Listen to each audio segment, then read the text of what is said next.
সিদারাম স্টেডিয়ামের আকাশে শেষ বেলায় দেখা দিয়েছে কালো মেঘ। এর কারণে হয়েছে আলোর স্বল্পতা।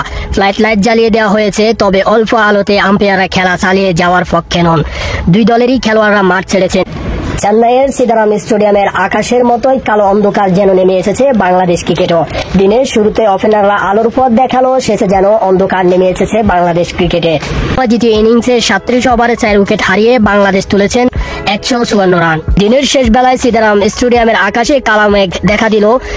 দিনের শুরুতে বাংলাদেশি দুই ওপেনার বাংলাদেশের 18 কোটি মানুষকে দেখিয়েছেন আলোর পথ। সাদমান ইসলাম ও জাকির হাসানের দুর্দান্ত শুরু থেকে আশ্বাস পেয়েছিলেন বাংলাদেশের জিতারও স্বপ্ন দেখেছিলেন অনেকে। তবে চেন্নাইয়ের স্টেডিয়ামের আকাশে অন্ধকারের মতোই কেন অন্ধকার নেমে এসেছেন বাংলাদেশ ক্রিকেটও। একের পর এক উইকেট যখন হারানো শুরু করছিল, তখন হয়তো 18 কোটি মানুষেরই মন ভেঙে গিয়েছিলেন। নিশ্চিত পরাজয় বাংলাদেশের সামনে। ইতিহাস গড়তে পারে, বাংলাদেশের কান্ডারি হতে পারেন শান্ত সাকিব।